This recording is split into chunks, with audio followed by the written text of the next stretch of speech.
السلام علیکم ورحمۃ اللہ وبرکاتہ۔ پروگرام مدینہ ثانی اور نظام حکومت کے ساتھ آپ کا میزبان ڈاکٹر عمر ریاض عباسی آپ کی خدمت میں حاضر ہے۔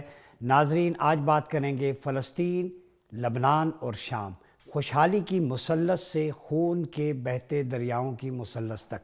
جی ہاں، جب ہم لبنان کی بات کرتے ہیں تو ہسٹورک پرسپیکٹو میں اگر آپ دیکھیں تو سرزمین عرب کا یہ آپ کیا کہیں، پیرس اور سوئٹزرلینڈ اسے کہا جاتا ہے، لیکن آج یہ حالت ہے کہ یہ کھنڈرات کا منظر پیش کر رہا ہے۔ لبنان کے در و دیوار بم دھماکوں کی گونج سے لرزتے نظر آ رہے ہیں۔ وہاں پہ سڑکوں پہ آپ کو انسانی زندگی کی رونقیں کم لیکن بارود کے ڈھیر زیادہ نظر آتے ہیں۔ انفراسٹرکچر مکمل طور پر تباہ ہو چکا ہے۔ یہی حال فلسطین کا ہے، بالخصوص غزہ کا۔ دنیا کا سب سے بڑا اوپن ایئر پریزن اور گریو یارڈ بن چکا ہے۔ وہاں پہ انسانی لاشوں کو جانور نوچ رہے ہیں، اور فلسطین کے ترجمان بارہا یہ کہہ چکے ہیں کہ پاکستانیوں سے ہمیں دو چیزیں چاہیے، ایک پانی اور دوسرا کفن۔ پانی لاشوں کو غسل دینے کے لیے اور کفن پہنانے کے لیے۔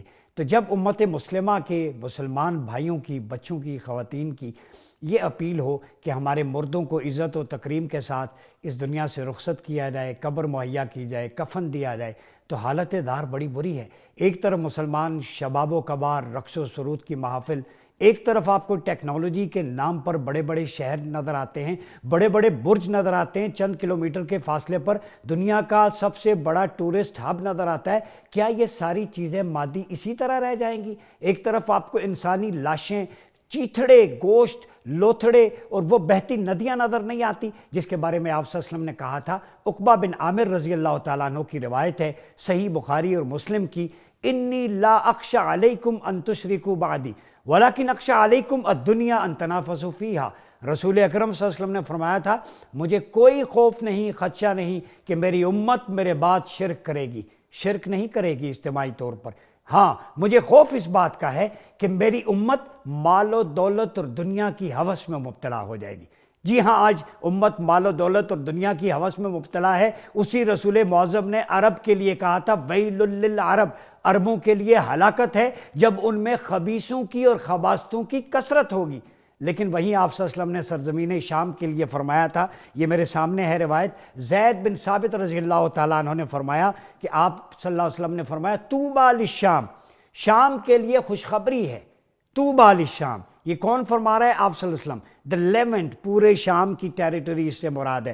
اس میں لبنان بھی ہے، جارڈن بھی ہے، فلسطین بھی ہے، شام بھی ہے، ترکی کا ایک صوبہ بھی ہے، قبرص کے کچھ حصے بھی ہیں۔ یہ پوری ٹیریٹوریل باؤنڈریز شام کہلاتی ہیں جب اس وقت شام کی بات کی جاتی ہے۔ وہ ایک ملک شام کی بات نہیں ہے جو نیشن سٹیٹ آج جس میں فتنہ و فساد بپا ہے۔ فرمایا طوبیٰ للشام۔ صحابہ نے پوچھا، فقلنا لأی ذلک یا رسول اللہ صلی اللہ علیہ وسلم، کس وجہ سے شام کے لیے خوشخبری ہے؟ آپ نے فرمایا، لأن ملائکۃ الرحمن باسطۃ اجنحۃ علیہا، شام کے لیے اس لیے خوشخبری ہے کہ رحمان یعنی اللہ رب العزت کے فرشتوں نے اپنے پر شام کے اوپر پھیلائے ہوئے ہیں، فرشتوں کے حصار میں ہے شام۔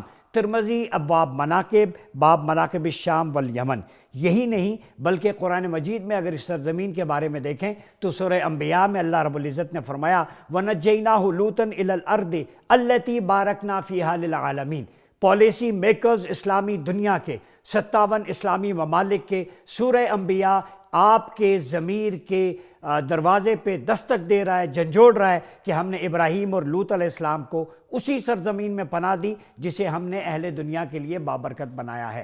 آج کا میرا سوال یہ ہے، جو سرزمین اللہ کے نزدیک بابرکت ہے، تھی اور ہے، جس سرزمین کے لیے آپ صلی اللہ علیہ وسلم نے خوشخبری دی، جس سرزمین میں آپ صلی اللہ علیہ وسلم نے فرمایا، اذا فسد اہل الشام فلا خیر منکم، کہ جب اہل شام فساد کا شکار ہو جائیں تو امت میں خیر باقی نہیں ہوگی، تو مجھے بتائیں اتنی بڑی کانفرنسز، سمپوزیم، OIC، بڑی بڑی بلڈنگز کھڑی کر کے آپ مسئلے پہ نہیں آتے؟ جب اللہ رسول نے پالیسی بتا دی ہے کہ یہ کتنی امپورٹنٹ ہے، اس کی اسٹریٹجک لوکیشن، یہ بابرکت ہے، انبیاء کی سرزمین ہے، منرلز ہیں، نیچرل ریسورسز ہیں، تو کیا وجہ ہے ہمارے پالیسی میکرز جو مسلم ممالک ہیں وہ ان احادیث اور قرآنک پریڈکشنز کی طرف نہیں جاتے؟ انہی سارے ایشوز پر بات کرنے کے لیے آج ہمیں جوائن کیا ہے ماہر بین الاقوامی امور وجیہ سعید صاحبہ نے۔ وجیہ، بہت شکریہ آپ کا۔ ہمارے ساتھ موجود ہے میجر جنرل ریٹائرڈ زاہد محمود، دفاعی تجزیہ کار ہیں، جن صاحب آپ کا بھی بہت شکریہ۔ اور ہمیں جوائن کریں گے ماہر اسٹریٹجک امور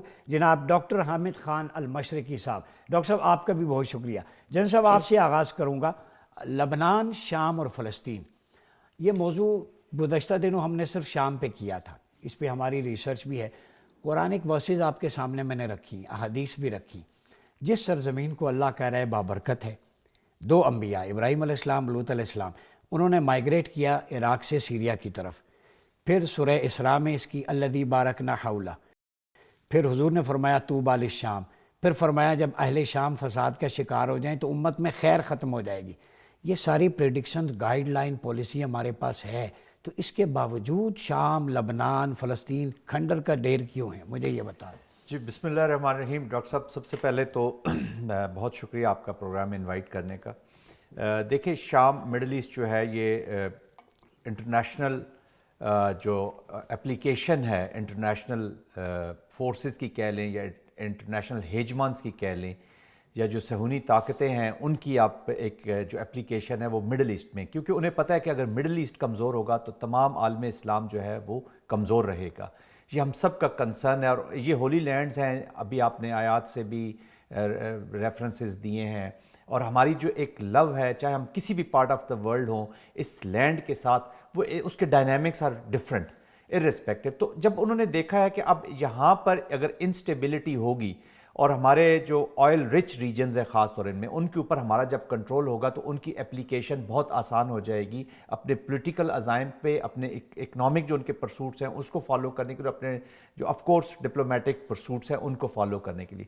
دیکھیں اس وقت اسرائیل جو ہے نا، یہ پوری دنیا کے نہ صرف امن کے لیے بلکہ انسانیت کا دشمن بن کر سامنے ابھرا ہے. اور جس طریقے سے وہ سٹرائک کر رہا ہے اس ایریا میں، یا جو اپنی وہ گریٹر اسرائیل کا جو اپلیکیشن ہے نا، وہ ہم دیکھ رہے ہیں کہ اس پہ عمل شروع ہو چکا ہے. ابھی آپ نے شام کی بات کی، لبنان کی بات کی، وہاں پہ دیکھیں جینوسائیڈ ہوا ہے. ابھی ہیومن رائٹس کا میرے خیال میں دن بھی 10 تاریخ کو، ہم 10 دسمبر کو مناتے ہیں. تو اب اس سے بڑا جینوسائیڈل وار ہم نے زندگی میں نہ تاریخ میں پڑھی ہے، نہ ہم نے تاریخ میں یا اپنی زندگی میں دیکھی ہے. تو وہ بھی، اس کی اپلیکیشن بھی اسی ریجن کے اوپر ہو رہی ہے. دیکھیں اس کا سب سے بڑا فائدہ بجائے وچ ہنٹنگ کرنے کے اور دوسروں کو اس کا مورد الزام ٹھہرانے کے، میں ذاتی طور پر یہ سمجھتا ہوں کہ ہمارا جو اپنا اسلامک ورلڈ ہے، سو کالڈ اسلامک ورلڈ میں کہوں گا، اس کے اندر یکجہتی ہی نہیں ہے. ہم اپنی ہی مسائل میں اتنے گھرے ہوئے ہیں کہ دشمن کو جو کام اس نے صدیاں لینی تھی ایک کام کو مکمل کرنے، اب وہ چند لمحے یہ کہہ لیں یا چند دن کہہ لیں. ابھی آپ سیریا کی مثال لے لیں کہ پچھلے 48-72 گھنٹوں کے اندر ایک بالکل چینج آ گیا وہاں پہ. اور اس کا سب سے، جی ہاں گولان ہے، اور سب سے بڑا بینیفیشری جو ہے وہ اسرائیل ہے. تو اگر ہم قرآن کی بات کر رہے ہیں، اگر ہم حدیث کی بات کر رہے ہیں، ہم ان خطرات کی بات کر رہے ہیں، تو یہ نالائکی، اور اس کو میں کہوں گا کہ یہ فیلئر ہے on the part of the Muslim world. ہم تمام مسلمانوں کی مشترکہ یہ فیلئر ہے کہ ہم اس خطرے کو جانتے ہوئے، سمجھتے ہوئے، بوجھتے ہوئے بھی اس کے خلاف نہ کوئی ایکشن لے سکے ہیں، اور نہ کوئی اب ایسا پلان کر رہے ہیں کہ ہم اس پہ کوئی ایفیکٹولی رسپونڈ کر سکیں. جی بالکل، جیسے جنرل صاحب نے فرمایا یو این کا ابھی عالمی دن بھی تھا، اور اس میں ہم ہیومن رائٹس کی رپورٹس دیکھیں چلڈرن پہ، ویمن پہ، تو ابھی میں دیکھ رہا تھا 16 لاکھ لوگ دخل مکانی پر مجبور ہوئے ہیں لیبنان سے. یہ 18 اکتوبر 2023 سے 20 نومبر 2024 کے درمیان یو این کی رپورٹ سے وجیہ. پھر کم از کم تقریباً یہ جو 3600 شہری جہاں بحق ہوئے ایک سال میں، جن میں 230 بچے ہیں، 15,000 زخمی ہیں، 10% ہاسپٹل مکمل تباہ ہیں، 320 جو طبی کارکن ہلاک ہوئے ہیں. پھر ڈاکٹر جو ہے عبد الناصر ابو بکر کی رپورٹ میں پڑھ رہا تھا، لیبنیز ہیں یو این میں، وہ کہتے ہیں 8,42,648 لوگ صرف لبنان کے اندر جن کے ہومز ڈسٹرائے ہوئے ہیں اور جو ڈسپلیس ہو گئے ہیں. تو یہ آج لبنان جو کچھ منظر پیش کر رہا ہے، آپ کیا سمجھتی ہیں کہ گریٹر گیم کیا ہے؟ جیسے جن صاحب نے کہا گریٹر اسرائیل، کہیں نشانہ پاکستان تو نہیں ہے at the end of day? سب سے پہلے تو شکریہ آپ کا ڈاکٹر صاحب کہ آپ نے مجھے پروگرام میں انوائٹ کیا. اس پہ میرا پرسپیکٹیو یہ ہے کہ اگر یہ جنگ اسی طرح پھیلتی رہی تو پھر and of the day Pakistan کی طرف رخ ہو جائے گا، کیونکہ ایران جو ہمارا ہمسایہ ملک ہے وہ باقاعدگی سے اس پراکسی وار میں بہت عرصے سے ملوث ہے اسرائیل کے ساتھ، اور دونوں کے ایک دوسرے پر ہلکے پھلکے جو ہیں وہ حملے بھی ہوتے رہے گزشتہ چند دنوں میں، کچھ مہینوں میں. اور وقتی طور پر ابھی جو شام میں جو حزب اللہ اور ایران بیک جو گورنمنٹ تھی اس کے کلیپس سے بہت بڑی جو ہے زخم پہنچی ہے ایران کو، اور اس کے جو ہے ایک جو اس کا ایک آئیڈیالوجی تھی خطے میں. اب اسرائیل اور اس وقت دیکھا جائے تو اسرائیل اور امریکہ کے درمیان تو خوشی کا ماحول ہے کہ انہوں نے شام میں بشار الاسد کی حکومت کا نہ صرف خاتمہ کیا بلکہ بہت سارے حصوں پر، جیسا کہ ابھی آپ نے کہا کہ گولان ہائٹس پہ اسرائیل نے قبضہ تو 1967 میں کر لیا تھا، لیکن ابھی وہ بفر زون پہ بھی قبضہ کر چکا ہے۔ آج نیتن یاہو کی جو پریس کانفرنس تھی اس میں انہوں نے خود اعتراف کیا ہے اور یہ بھی کہا ہے کہ یہ عارضی ہے۔ لیکن اگر آپ اسرائیل کی تاریخ کو دیکھیں تو 1967 سے لے کر آج تک جس بھی علاقے پر اس نے قبضہ کیا ہے وہ وہاں سے پیچھے ہٹا نہیں ہے، اور اب ڈمیسکس جو ہے وہ ہارڈلی 50 کلومیٹر اس سے دور ہے۔ اور جولانی صاحب اور ان کے جو اتحادی گروپ ہیں ان کے لیے سب سے پہلی جو ایک میں کہتی ہوں کہ اچیومنٹ انہوں نے ایک تو کر لی کہ انہوں نے بشار الاسد کی حکومت کا خاتمہ کر لیا۔ دوسرا جو سب سے بڑا مسئلہ ان کے پاس اس وقت درپیش ہے کہ سیریا کو ایک ملک اور ایک قوم کی صورت میں متحد کرنا، امن و امان کا قیام وہاں پر جو ہے فوری طور پر عمل میں لانا، کیونکہ اگر سیریا میں امن امان قائم نہیں ہوتا، اسرائیل کی پیش قدمی بڑھتی جائے گی، ایک کمزور حکومت یا حکومت نہ ہونے کے برابر اگر سچویشن رہتی ہے تو پھر آپ سمجھ سکتے ہیں کہ سیریا تو 3 سے 5 حصوں میں ڈیوائیڈ ہو سکتا ہے جن پر مختلف لوگوں کا قبضہ ہو جائے گا، مختلف طاقتوں کا۔ اور میرا یہ خیال ہے کہ اس وقت ترکی اور قطر نے جہاں پوری قوت کے ساتھ کھل کر بشار الاسد کی حکومت کو گرانے میں اس گروپ کی مدد کی ہے، وہ اگر چاہیں تو ملک میں امن امان قائم کرنے میں اور اتحادی گروپ کو آپس میں اتحاد پر رکھنے میں کافی حد تک جو ہے اہم کردار ادا کر سکتے ہیں۔ اور جہاں تک بات کی آپ نے لبنان کی، تو لبنان کی بھی کمزور حکومت اور فلسطین کے ساتھ جو ایک اسرائیل کا بڑھتا ہوا جو تقریباً قبضہ ہو ہی چکا ہے، لیکن اگر لبنان بھی اس کو نہ سہ پایا زیادہ عرصے تک، جو کہ لگتا ہے کہ نہیں سہ پائے گا، اور اس میں آپ کو میں کھل کر بات کروں گی کہ تمام عرب ممالک کا اگر آپ دیکھیں کردار جو انہوں نے ادا کیا ہے فلسطین کے اور غزہ کے مسئلے کے اوپر، اس سے ثابت یہ ہوتا ہے کہ کسی کو کوئی خاص دلچسپی نہیں ہے اگر اسرائیل جو ہے اس شام میں ایک بڑے علاقے پر قبضہ کر لیتا ہے یا ایون لبنان کے اندر مزید تباہی جاری رکھتا ہے۔ ٹھیک، تو مجھے نہیں لگتا کہ اس کے اوپر کو خاص کیا جائے گا، سوائے اس کے کہ چونکہ ترکی کے اپنے اندرونی اور سلامتی کے کچھ مسائل ہیں جن کی وجہ سے وہ سیریا میں امن امان قائم کرنا چاہیں گے، قطر چاہے گا کہ وہاں پر امن امان قائم ہو، لیکن آئی ڈونٹ تھنک کہ امریکنز کی طرف سے اس میں کوئی خاص جو ہے ہرڈلز ہوں گے۔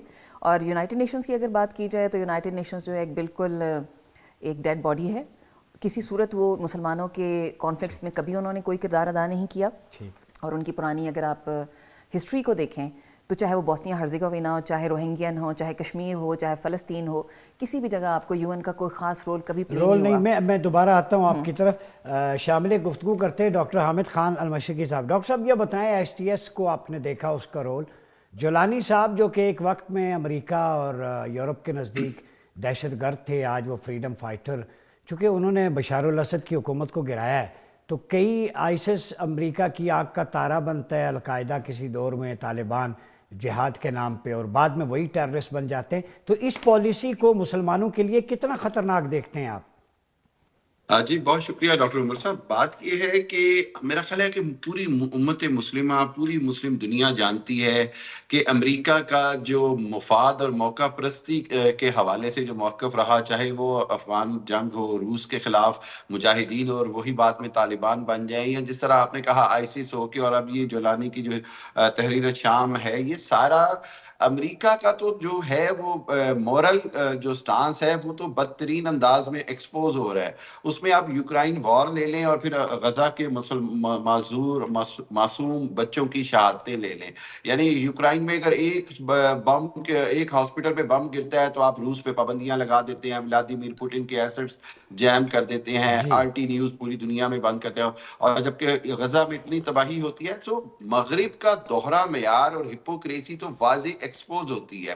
بدقسمتی یہ ہے، جو بھی آپ نے بڑی شروع میں اہم بات کہی، وہ یہی ہے کہ جو 57 مسلمان ممالک کے سربراہان ہیں یا کرتا دھرتا ہیں، وہ جس انداز میں کمپرومائزڈ ہے، جس انداز میں وہ نہ صرف میں سمجھتا ہوں خوف کا شکار ہے، بلکہ وہ ایک ایسے انداز میں جیسے وہ ذہنی طور پر شکست تسلیم کر چکے ہوئے ہیں اور وہ کچھ بھی کرنا نہیں چاہتے ہیں۔ ورنہ ایسی بات نہیں ہے کہ مسلمان ممالک کچھ کر نہیں سکتے۔ میں اس کے مطلب سب اینٹی ہوں۔ میں سمجھتا ہوں کہ آج مسلمان ممالک اگر اکٹھے ہو کے زیادہ نہیں 8-10 10